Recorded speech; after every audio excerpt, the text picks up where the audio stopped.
कभी आपने सोचा था बेटा बन जाएगा डीसी एसपी बनेगा बेटा? मतलब उम्मीद तो थी, बाकी भगवान ने आज इच्छा पूरी करी। जी। तो उस टाइम ऐसा था कि ऑन एन एवरेज 8 घंटे में पढ़ लेता था। तो कभी बढ़ते रहते थे, कभी कम होते थे, लेकिन वो चलता था।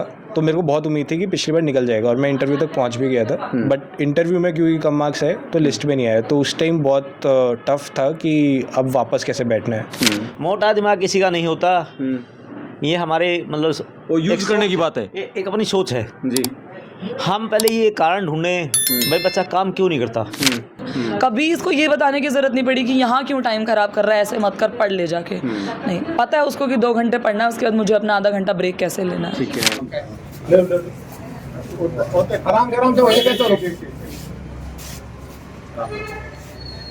मेहनत व लगन से कोई काम किया जाए तो कोई मंजिल मुश्किल नहीं है।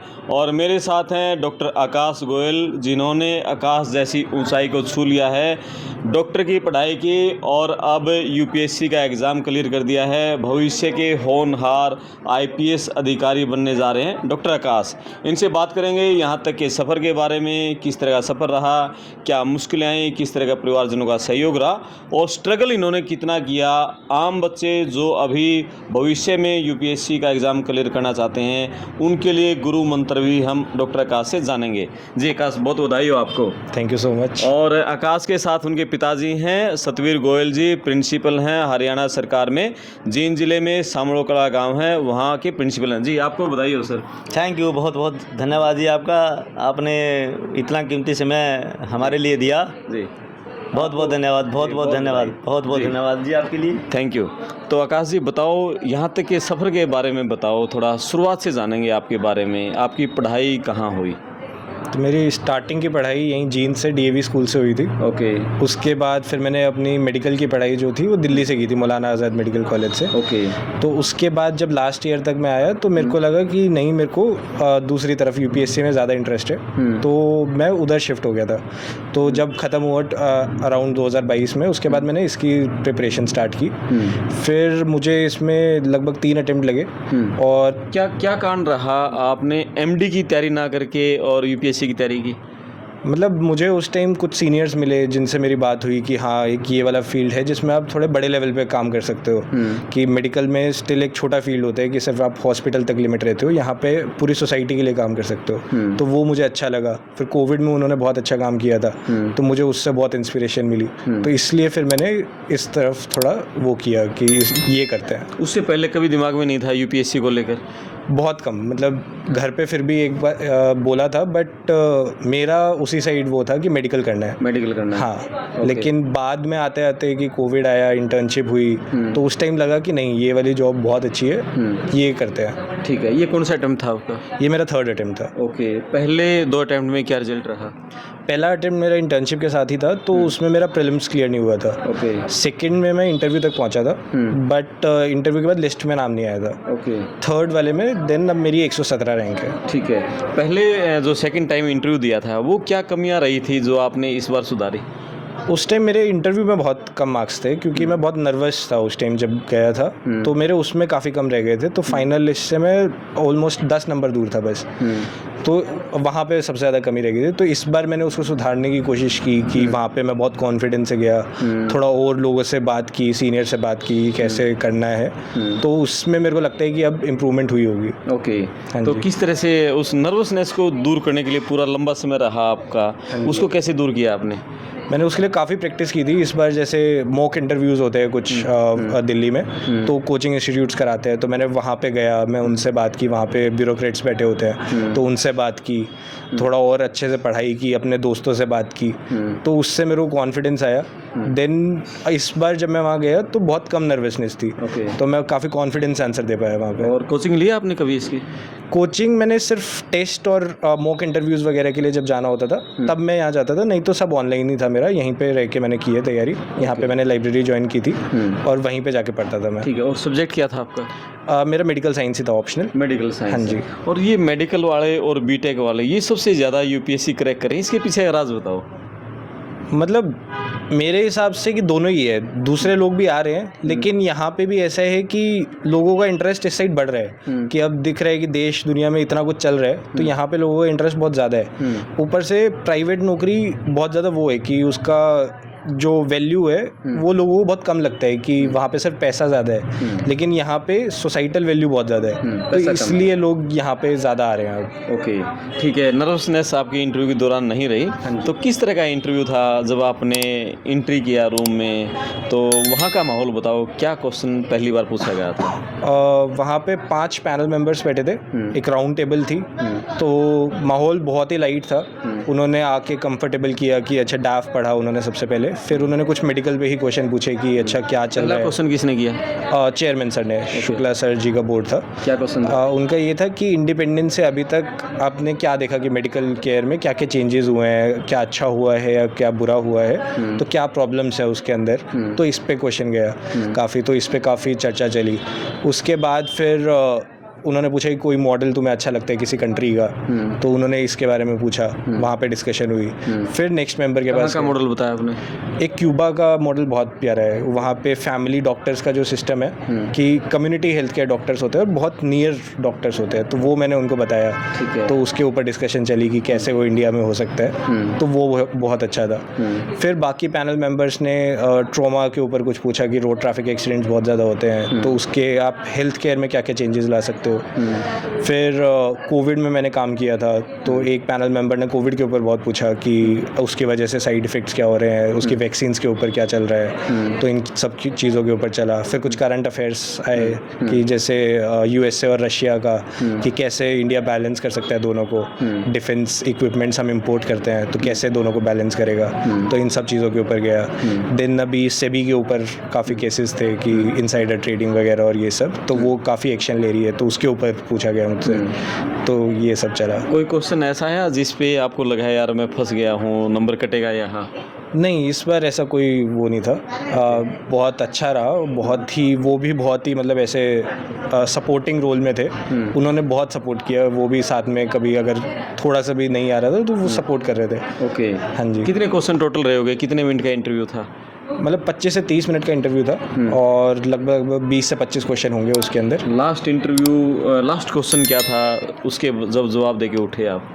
और लास्ट क्वेश्चन मेरा यही था कि इस फील्ड में आप क्यों आना चाहते हो, तो उसमें आप क्या क्या यूज़ कर सकते हो जो आप मेडिकल फील्ड में आप जो गेन करके आए वो यहाँ पे आप कैसे यूटिलाइज़ कर सकते हो, तो उसके ऊपर क्वेश्चन था। तो उसका मैंने यही बताया था कि मेडिकल नॉलेज तो है ही, साथ में कुछ क्वालिटीज़ भी हैं जो हमने वहाँ से गेन की है, तो डेफिनेटली वो हम यहाँ पे यूज़ कर सकते हैं। और उसके बाद किसने कहा इंटरव्यू एंड के लिए? चेयरमैन सर ने। ओके। चेयरमैन सर ने फाइनली ऑल द बेस्ट बोला एंड कि आपका इंटरव्यू ख़त्म हो गया, ठीक है, जा सकते तो बाहर जब निकले आप और जब निकल रहे थे रूम से, तब मन में क्या चल रहा था कि क्या रिजल्ट रहने वाला है इंटरव्यू का? मेरे को अच्छा लग रहा था कि इस बार अच्छा हुआ है तो आ जाना चाहिए लिस्ट में, तो बाकी लिस्ट का बहुत अनप्रेडिक्टेबल रहता है, तो श्योरली कुछ भी नहीं था, बट ये था कि इंटरव्यू के बाद खुशी थी कि हाँ अच्छा हुआ है इस बार, ओके, तो आ जाना चाहिए। उम्मीद थी पूरी, है ना? हाँ जी। ठीक है। अच्छा, आज जब रिजल्ट आया है उसके बाद उसमें कहाँ थे आप? मैं उस टाइम दिल्ली से जींद आ रहा था। ओके, रास्ते में थे? हाँ जी। किसने बताया? मैंने खुद ही देखा था, इनफैक्ट मेरे दोस्तों का फ़ोन आ रहा था, तो मुझे लगा कि आ गया है, तो मैंने उनका फ़ोन पिक नहीं किया था उस टाइम, ओके, तो मैंने खुद चेक किया था, तो उसके बाद मैंने फिर घर पे कॉल किया कि हाँ। पहला फ़ोन घर पे किया? हाँ जी। मम्मी से बात हुई? पापा? मम्मी से सबसे पहले क्या बात हुई। रिएक्शन था? वो बहुत खुश हुई वो तो कि हाँ इतनी अच्छी रैंक आ गई है, जल्दी घर आ जाओ, और ओके ओके, तो वही तो इसी के ऊपर चला। ठीक है। चलो अब यहाँ तक स्ट्रगल के बारे में बताओ, कितने घंटे पढ़ते थे जब आप MBBS करने के बाद, जब आपने तैयारियाँ शुरू की? शुरू में प्रीलिम्स भी नहीं हो पाया था, फिर सेकंड टाइम इंटरव्यू तक पहुँच गए थे और थर्ड टाइम में आपने क्रैक कर दिया है, तो ये 3 बार का स्ट्रगल बताओ थोड़ा। मतलब प्रीलिम्स तक तो मेरी क्योंकि इंटर्नशिप चल रही थी तो मैंने उस टाइम ज़्यादा नहीं पढ़ पाता था, लेकिन प्रीलिम्स के बाद मैंने पूरा 1 साल अच्छे से दिया था इसको, तो उस टाइम ऐसा था कि ऑन एन एवरेज 8 घंटे में पढ़ लेता था, तो कभी बढ़ते रहते थे, कभी कम होते थे, लेकिन वो चलता था। तो मेरे को बहुत उम्मीद थी कि पिछली बार निकल जाएगा और मैं इंटरव्यू तक पहुंच भी गया था। बट इंटरव्यू में क्योंकि कम मार्क्स आए तो लिस्ट में नहीं आया, तो उस टाइम बहुत टफ था कि अब वापस कैसे बैठना है। और तो फिर बट घर वालों का बहुत ज़्यादा सपोर्ट था, दोस्तों का बहुत ज़्यादा सपोर्ट था, तो मैंने सोचा चलो एक और लास्ट अटेम्प्ट देते हैं, ट्राई करते हैं। तो मैंने दोबारा ट्राई किया, तो वो निकल गया है इस बार। ओके, कितने घंटे पढ़ते थे? मतलब एवरेज 8 घंटे है, बट वो कभी 3-4 घंटे भी हो पाते थे, कभी 12 घंटे भी हो जाते थे।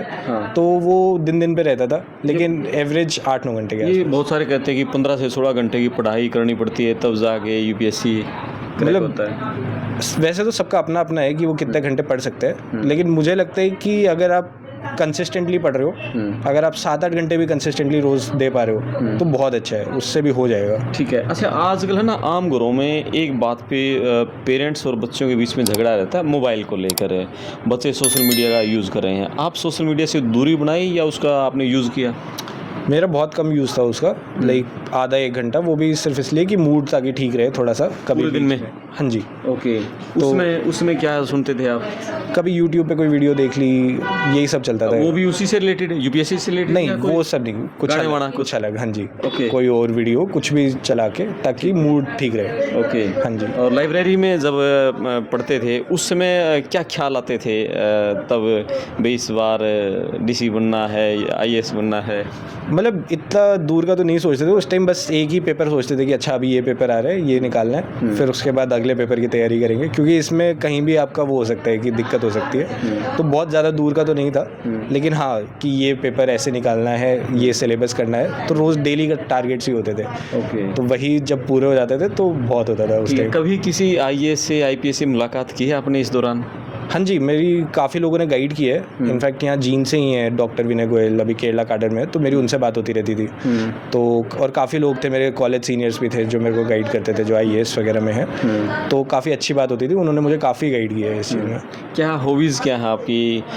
खाने पीने की, घूमने फिरना, क्या हॉबीज़ है? मेरे को क्रिकेट और बैडमिंटन खेलना बहुत पसंद है, और घूमने फिरने का ऐसे है कि जनरली मैं वैसे हर जगह घूम सकता हूँ, बट दोस्तों के साथ ज़्यादा बेटर लगता है कि पहाड़ों वगैरह पे जाना और ये सब ट्रैकिंग वगैरह करना। और हॉबी से रिलेटेड क्वेश्चन हुआ था वहाँ इंटरव्यू के दौरान भी? नहीं, हॉबीज़ पे एक भी क्वेश्चन नहीं गया इस बार। मैक्सिमम करते हैं? हाँ जी, हमेशा रहता है, बट इस बार एक भी क्वेश्चन नहीं गया उस पर। ठीक है। घर में कौन कौन मेंबर हैं? घर पे पापा है, मम्मा है और मेरी बड़ी बहन है। बड़ी बहन है? हाँ। सिस्टर क्या कर रही है? वो उनकी अभी एमडी कंप्लीट हुई है, जस्ट इंटरनल मेडिसिन। ओके, यानी दोनों पहले तो डॉक्टर ही बनना था है? हाँ जी। गुड गुड गुड, ठीक है। चलो, और कुछ कितना ज़िंदगी बदल गई है कल से जब से रिजल्ट आया है? अभी मैं घर पे आया तो देख रहा था कितने लोग बधाइयाँ देने के लिए आए हुए थे। कितना ज़िंदगी को बदला हुआ महसूस कर रहे हो? नहीं, डेफिनेटली पहले था कि मैं अकेला ही पढ़ रहा था, और अब इतने सारे एकदम से कॉन्ग्रेचुलेशन आ रहे हैं, तो डेफिनेटली अच्छा लग रहा है। तो काफ़ी चेंज हुआ है, बट ठीक है, यही है। अब उसके बाद और मेहनत करेंगे ताकि और प्राउड फील करा पाए जी। और अभी आईएएस का उम्मीद है कि आईएएस ही मिल जाएगा आपको? तो नहीं, अभी आईपीएस की ज़्यादा उम्मीद है, क्योंकि आईएएस की जनरल की सिर्फ 80 के आसपास ही जाती है, तो मेरी 117 है, तो आईपीएस मिलने के ही ज़्यादा चांसेस हैं। आईपीएस के? आपकी तो फिर कदकाठी भी आईपीएस के हिसाब से फिट है पूरी। हाँ जी, बिल्कुल। तो दोबारा आईएएस के लिए ट्राई करना है या फिर आईपीएस ही? वो मैं अभी सोच रहा हूँ कि अभी आगे करना है या नहीं, तो अभी कुछ दिनों में पता चलेगा। ठीक है। वैसे कभी ज़िंदगी में सोचा कभी बेल्ट की नौकरी के बारे में, पुलिस अफसर के बारे में? नहीं, जब मैं यहाँ पे आ रहा था, इनफैक्ट मैंने आईएएस के बाद आईपीएस इसलिए भरा था कि हाँ, ये भी मेरे को बहुत अच्छी लगती है, और बहुत ही एक वरीड काम है कि अच्छा काम है। ठीक है। तो मेरा बहुत मन है, लाइक इसमें भी मैं काम कर सकता हूँ। ओके। अच्छा, एमबीबीएस की आपने किताबें पढ़ी हैं, पढ़ने के बाद तुरंत आपने यूपीएससी की तैयारी शुरू कर दी। इसके अलावा और पढ़ने में क्या इंटरेस्ट है और क्या पढ़ते हो? लिटरेचर में कुछ? नहीं, मैं बाकी बुक्स वगैरह भी पढ़ता रहता हूँ, नॉन फिक्शन बुक्स वगैरह। जैसे अभी एक वो पढ़ी थी मैंने, सिद्धार्थ नाम से बुक है हरमन हेस की, तो वो पढ़ी थी, काफ़ी अच्छी थी, फिलोसफिकल बुक है। एंड देन बाकी नॉन फिक्शन बुक्स, कुछ एक फिलोसफीज़ वगैरह, बायोग्राफी, तो ये सब मैं पढ़ता रहता हूँ जनरली। ओके, ठीक है। कितना की लिटरेचर की किताबें पढ़ चुकी है? तो बड़ी अच्छी बताई आपने। बहुत ज़्यादा तो नहीं, बट जब से मैंने यूपीएससी प्रिपरेशन स्टार्ट की है, ये तब से ये आदत लगी है मोस्टली जितनी भी बुक्स की है। अच्छा। तो उस टाइम से कुछ एक ऐसी भी थी जैसे ओल्ड एज वगैरह पे कुछ बुक्स थी कि जो हमारे केयर चल रही है कि एक बीइंग मोर्टल करके एक बुक है, तो बहुत अच्छी थी कि ओल्ड एज केयर में क्या क्या प्रॉब्लम्स चल रही हैं पूरे वर्ल्ड वाइड, और इंडिया में भी अभी वो स्टार्ट हो रही है, तो कैसे हम प्रूव कर सकते हो। तो ऐसे ऐसे बुक्स मेरे को पढ़ना अच्छा लगता है। ओके, और इंटरव्यू आपका हिंदी में था या इंग्लिश था? English medium. अच्छा, इंग्लिश में था। हाँ जी। ठीक है, तो इंग्लिश जींद का, और जींद तो हम एक कस्बा टाइप ही माने, शहर है वैसे तो, और यहाँ की तो बिल्कुल हरियाणवी बोलते हैं शहर में भी ना, स्कूल में भी। आपने कैसे इतना इम्प्रूव किया अपने आप को? मतलब मैं 6 साल से दिल्ली में ही था क्योंकि MBBS कर रहा था, तो मेरी काफ़ी हद तक तो वहाँ पे इम्प्रूव हो गई थी, और उसके बाद भी मेरे को इतनी ज़्यादा दिक्कत नहीं हुई क्योंकि मेरे मोस्टली दोस्त वगैरह दिल्ली के ही थे। ओके। तो उनसे बात होती रहती थी। फिर बाद में हमने मॉक इंटरव्यूज़ वगैरह से प्रैक्टिस की, तो उस टाइम इंग्लिश बोलने की काफ़ी प्रैक्टिस डेवलप हो गई थी। ठीक है, अभी जो बच्चे UPSC का एग्ज़ाम देने अभी जा रहे हैं, उनके लिए क्या आपका सुझाव, गुरु मंत्र? उनको मैं यही कहूँगा कि कंसिस्टेंट रहें और इसको छोड़े ना। अगर आप थोड़े बहुत से मिस हो गए तो डेफिनेटली अगर आप हार्ड वर्क करते रहेंगे तो वो मिल जाएगा। थोड़ा लक फैक्टर है इसके अंदर, बट स्टिल अगर आप खड़े रहोगे तो डेफिनेटली लिस्ट में नाम आ जाएगा। बिल्कुल खड़े रहेंगे, वही बात है। हमारे एक सीनियर हैं रमेश सिंगला जी, वो कहते हैं पिच पे रहोगे तो किसी न किसी बॉल पर चौका छक्का लगेगा, पिच छोड़ दोगे तो नहीं लगेगा। है बिल्कुल बिल्कुल बिल्कुल। चलो, आपके पिताजी से बात करते हैं। बहुत बधाई सर आपको है। Thank you sir, thank you. कैसा महसूस कल से है? बहुत गर्व महसूस हो रहा है जी। तो जो हम चाहते थे जी। बेटे ने जो है अपनी लगन मेहनत से, आप लोगों की, मित्रों की, रिश्तेदारों की दवाओं से, भगवान की मेहरबानी से वो सफलता मेरे बेटे ने प्राप्त की है, और मैं उसके लिए जो है समाज का, मित्र दोस्तों का, भगवान का, बेटे का जो है धन्यवाद करना चाहूँगा। जी। जो ये बताओ कि एक पेरेंट्स को कैसे बच्चों की परवरिश कैसे करनी चाहिए कि वो बच्चा होनहार बने, घर में कैसा माहौल रखना चाहिए? आपने घर में कैसा माहौल रखा है? मैंने कभी भी अपने बच्चों पे जो है दबाव नहीं डाला। छोटी मोटी गलतियां हो जाती हैं बच्चों से, उनको प्यार से समझाता था मैं उनको। कभी भी मैंने किसी बात पे मैं इनके ऊपर कभी भी जो है हाथ मैंने कभी भी नहीं उठाया। जन्म से लेके आज तक मैंने कभी भी इनके ऊपर जो है ऐसी नौबत आई ही नहीं कि मैंने हाथ उठाना पड़े। बिल्कुल। आप तो टीचर हैं, प्रिंसिपल हैं, बच्चों को किस तरह से मतलब शुरुआत से बड़ा टारगेट लेके चले तो कैसे पढ़ने की प्लानिंग करनी चाहिए? मैं चाहूँगा जी, ऐसा है सभी में एक जैसी प्रतिभा नहीं होती। बच्चे के हिसाब से जैसे प्रतिभा होती है उसके हिसाब से धीरे धीरे उसको जो है आगे बढ़ाओ। जैसे उसको आवश्यकता है, जितना वो कर सकता है उसको मौका दो, एकदम उसके ऊपर दबाव में डालो, धीरे धीरे करने की कोशिश करो, वो अपने आप आएगा। हम ये कहते हैं कि बच्चों को कुछ नहीं आता, जन्म से कोई कुछ अपने आप में जो है परिपूर्ण नहीं होता।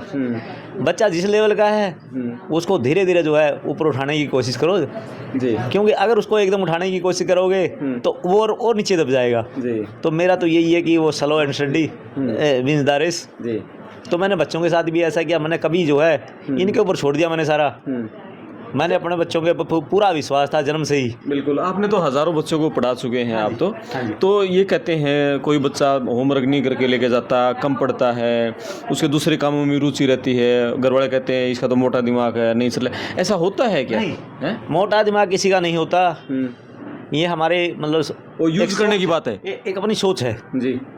हम पहले ये कारण ढूंढे भाई बच्चा काम क्यों नहीं करता। बच्चे के ऊपर काम का दबाव है या कोई मेंटली स्ट्रेस है, मतलब किस वजह से नहीं करता। पहले उसकी काउंसलिंग करो, बच्चे को बिठा के पूछो बेटा क्या दिक्कत है। अगर बेटा तेरे को ज़्यादा काम लगता है कम कर ले, नहीं समझ में आता तो स्कूल में ही कर ले कर कम, मतलब जितना तेरे को हो सके पहले धीरे धीरे उसको ऐसा एक ट्रैक पे लेके आना है। बिल्कुल। और ट्रैक पे जब वो आ जाता है तो फिर वो रुकेगा नहीं, कोई मंजिल दूर नहीं। बिल्कुल। तो मैं तो ये कहूँगा कि कोई भी ऐसा कोई काम नहीं, ऐसा कोई भी बच्चा नहीं जिसके लिए कोई भी काम करना असंभव है। बिल्कुल। हम ऐसा है, बच्चे को एक टीचर ऐसा है बच्चे को धरातल से उठा के आसमान में पहुंचा सकता है। बिल्कुल। अगर ध्यान ना दे तो ऊपर वाला बच्चा भी नीचे आसमान से नीचे आ सकता है। बिल्कुल सही कहा आपने। तो मैं तो ऐसा है इसमें टीचर का बच्चे के बड़ा रोल है, बड़ा रोल है, बड़ा रोल है, ठीक है। बहुत ज़्यादा रोल। जी, आप ये बताओ कि किस तरह का माहौल पेरेंट्स ने घर पे दिया, और आम पेरेंट्स जो वीडियो को सुन रहे हैं वो अपने बच्चों को घरों में कैसा माहौल दें? घर पे माहौल बहुत अच्छा था, सपोर्टिंग था कि अगर मैं कभी पढ़ रहा हूँ तो गेट बंद है तो वो कभी बहुत ज़्यादा डिस्टर्ब नहीं करते थे कि पढ़ रहा है ठीक है। जब बाहर आ रहा हूँ तो भी बहुत अच्छे से बात कर रहे हैं ताकि मूड फ्रेश हो जाए। तो बहुत अच्छा था, सपोर्टिव था, कुछ चाहिए मुझे तो वो इजीली अवेलेबल था, तो सब अच्छा था घर पे। चलो आपकी मम्मी और सिस्टर से बात करते हैं, और आकाश की मम्मी अब हमारे साथ हैं। जी, बहुत बधाई आपको। हाँ जी, धन्यवाद जी। जी, बताओ बेटे की इस सफलता पर किस तरह का कल से बधाइयों का दौर चल रहा है? हाँ जी, बहुत अच्छा लग रहा है, जी, बहुत खुशी हुई। जी, हाँ जी। कल से कभी आपने सोचा था बेटा बन जाएगा डीसी एसपी बनेगा बेटा? उम्मीद तो थी, बाकी भगवान ने आज इच्छा पूरी करी, जी, नहीं तो देखते हैं। और कल जब इसका सिलेक्शन हुआ पहला फ़ोन आपसे ही बात हुई थी? हाँ जी, सबसे पहले मेरे से ठीक बात हुई थी। है, तो सारे अपनी दोस्तों को कॉलोनी में सबको बताया आपने? किस किस को फ़ोन किया? हाँ जी। बस कुछ को मैंने फ़ोन किया, कुछ का फिर खुद आपने सबसे पहले किसको फ़ोन किया? ही। मैंने सबसे पहले मुझे। ओके, बिटिया को बताया है, हाँ जी, ठीक है, फिर इसने सबके पास कर दिया। ठीक है। कैसा माहौल कल से पूरे घर का बताओ? बहुत अच्छा लग रहा है। बधाइयाँ चल रही हैं, हाँ जी। मिठाइयाँ खवा रहे हैं। हाँ जी। Very good. कैसा बेटा कैसा रहा था बचपन में? ये शरारती था, पढ़ाई में कैसा था, तो बताओ। बहुत सिंसियर था। अच्छा, मतलब इसको तो वो कहते हैं पढ़ने के लिए रोकना पड़ता है कि रहने दे बस, अब ठीक है, बहुत हो गया। अच्छा, ये 10वीं में 12वीं में जब पढ़ता था तब कभी ये कहना पड़ा बेटा होमवर्क कर ले या ऐसा कुछ? ना, वो कभी नहीं कहना पड़ा इसको। कभी नहीं, होमवर्क अपने आप कंप्लीट कर जाता था? पापा बस जी, ये करवा देती थी, या तो मैंने कभी नहीं करवाया। अच्छा, पापा टीचर थे इसलिए डरता था उनसे या कोई और? ना, ऐसा नहीं। हम दोनों ने तो, मेरा याद नहीं कभी इसको कहा होगा कि पढ़ ले। अच्छा, बस ये जो भी लगी रहे, ये लगी रहती ये है। लगे रहते थे, ठीक है। आप बताओ, आपको सबसे ज़्यादा पता है इनके बारे में? हाँ जी। क्या नाम क्या है आपका? डॉक्टर अवनी गोयल। जी, हाँ जी, तो ये हमेशा से, बचपन से ही वैसे हमेशा से इंटेलिजेंट रहा है, शार्प रहा है, प्लस साथ में स्मार्ट वर्क करने की जो कैपेसिटी है ना इसके अंदर, मतलब एक होता है ना आप सिर्फ इंटेलिजेंट हो, ठीक है, बट ही स्मार्ट ऑल्सो। तो इसने हमेशा से स्कूल में भी, मतलब ओलंपियाड्स हुए या कोई भी क्विज हुई तो उसके अंदर एक्टिवली हमेशा पार्टिसिपेशन रहता था इसका। ओके। फिर उसके बाद 11th में, उस टाइम जब ये 11th में आया तो उस टाइम तक मेरा MBBS क्लियर हो चुका था, तो इंस्पिरेशन लेके उसके बाद इसने मेडिकल लाइन चूज़ की, साथ में इसके पास मैथ्स भी था, दोनों में इसने बहुत अच्छा परफॉर्म किया उस टाइम। तो मतलब इसको ये NIT वगैरह, और मतलब इसको मैमसी से उसके बाद इसने MBBS किया अपना कंटिन्यू। फिर हम लोगों का ऐसा था कि उस टाइम मेरा 3rd 4th ईयर चल रहा था MBBS का, तो मैंने अपने एक्सपीरियंस से मैंने इसको बोला कि यार तू UPSC की तरफ जा, क्या रखा है इसमें। ओके, ये आपने कहा? हाँ जी, तो हम लोगों का हमेशा से ऐसा था, मेरा और मम्मा का, कि यार UPSC करे तो बहुत अच्छा है। फिर जब एक बार आप एक ट्रैक पे आ जाते हो उसके बाद उससे निकलना बहुत मुश्किल होता है। तो बट जब कोविड आया तो सफिशिएंट टाइम मिला सोचने का, समझने का, तो उस टाइम फिर इसने ट्रैक पकड़ लिया, चेंज कर लिया उस टाइम, क्योंकि फिर इसको सीनियर्स की गाइडेंस मिली और सब मिला और उसने ट्राई किया। तो जब इंटर्नशिप में पढ़ा तो उस टाइम प्रीलिम्स भी क्लियर नहीं हुआ, क्योंकि उस टाइम तक उतना टाइम नहीं दे पाया उस चीज़ को। अगर शुरुआत से करता तो शायद पहले के अटेम्प्ट में हो जाता, क्योंकि स्मार्ट था, इंटेलिजेंट था, उसमें कोई दिक्कत थी नहीं। बिल्कुल। इसकी कुछ खूबियाँ बताओ आप। खूबियाँ यही कि इसमें मेहनत करने की इच्छा है, लगन है, इसको कभी बोलना नहीं पड़ता कि तू ऐसे कर ले, इसको पता है इसको अपना टाइम कैसे मैनेज करना है, कैसे सब कुछ करना है, कभी किसी को बोलने की ज़रूरत नहीं पड़ेगी। हाँ जी। इसकी कभी खाने पीने के बारे में कभी जिद की इसने? ये इसको तो हमको जिद करनी पड़ती है, खा ले। इसका फेवरेट क्या है? इसका फेवरेट मैंगो और भिंडी की सब्जी। पढ़ने में तो शुरू से इंटेलिजेंट शुरू से इंटेलिजेंट था। ठीक है। हाँ जी, खाने पीने में शुरू से ढीला था। हमको कहना पड़ता है कि बेटा खेला थोड़ी देर, अच्छा, कि नहीं तो ये मतलब तो पढ़ाई पे चिपका रहना है? नहीं, ऐसे वो किताबी कीड़ा वाली बात नहीं थी। जी। अपना टाइम इसको मैनेज करना पता था, इसको ये पता है मुझे 1 घंटा ब्रेक लेना है, तो वो मुझे कैसे, मुझे टीवी देखना है, मुझे पेरेंट्स के साथ बात करनी है, मुझे दोस्तों के साथ बात करनी है, या खेलने जाना है, उसका टाइम उसको पता था, या सोशल मीडिया में यूज़ करना है। कभी इसको ये बताने की ज़रूरत नहीं पड़ी कि यहाँ क्यों टाइम ख़राब कर रहा है, ऐसे मत कर, पढ़ ले जाके। नहीं, पता है उसको कि 2 घंटे पढ़ना है, उसके बाद मुझे अपना आधा घंटा ब्रेक कैसे लेना है। ठीक है। हाँ जी। चलो, कल का 24 घंटे का कैसा, 24 घंटे का यात्रा बताओ मुझे। मैं तो कल सुबह जोधपुर पहुंची थी, वहाँ मैं अपने डॉक्यूमेंट के काम के लिए गई हुई थी। एमडी मेरी कंप्लीट हुई है मेडिसिन में, तो मुझे दिन में पता चला कि इसका रिजल्ट आ गया। तो मुझे तब से शाम को पूरे वैसे वीडियो कॉल्स आए कि ऐसा चल रहा है, ऐसा चल रहा है। मुझे ऐसा लगा कि मैं पता नहीं क्या मिस कर रही हूँ, और मैं शाम के टिकट लेकर आज सुबह वापस आ गई। तो इतना अच्छा माहौल था कि मेरा वहाँ मन नहीं लगा। तो मुझे ऐसा लगा कि नहीं, मुझे वहाँ जाना है, वहाँ मुझे सफर पे है, ये 5 दिन से रेगुलर सफर पे है, फिर भी वापस आई। मुझे ऐसा था कि वहाँ इतना कुछ हो रहा है और मुझे देखना है सब कुछ कि क्या हो रहा है। इतनी एक्साइटमेंट थी, मुझे था कि मुझे सबके साथ होना है इस टाइम। और मैं देख रहा हूँ जब से मैं आया हूँ घर में, तब से लगातार लोग आ रहे हैं बधाइयाँ देने के लिए। बिल्कुल, सुबह से, आज मैं सुबह 11 बजे पहुंची हूँ, तब से लगातार लोग आ रहे हैं। इतना गर्व महसूस हो रहा है कि मेरे भाई ने करके दिखाया, और उसकी वजह से हम लोगों को भी वो सब महसूस करने का मौका मिल रहा है। हाँ, और ये हमेशा से एक वो फैमिली पर्सन भी ऐसे रहा है। ऐसा नहीं है कि परिवार से कोई मतलब नहीं है या कुछ है, पढ़ाई में है या कुछ है, तो सबकी ऐसा है कि सफलता सबकी है एक के साथ। हाँ जी, कोई और दिल की बात अब लास्ट में कहना चाहते हैं? हाँ जी, नहीं। चलो, बहुत बढ़िया, बहुत अच्छा लगा। और ये थे डॉक्टर आकाश गोयल की मम्मी और उनकी सिस्टर बड़ी, और उनके पिताजी से बात हुई। आकाश गोयल ने भी बहुत अच्छी बातें बताई कि किस तरह से आप एक टारगेट बनाएं और फिर उसके ऊपर मेहनत करें तो कोई भी मंजिल मुश्किल नहीं है। आप कमेंट्स करके भी डॉक्टर आकाश जी को बधाई दे सकते हैं, और वीडियो को शेयर करें, चैनल सब्सक्राइब करें। मैं आपका दोस्त करमपाल, धन्यवाद। आराम से हो जाए चलो।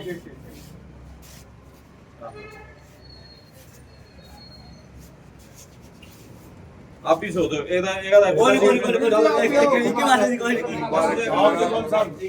कोई नहीं,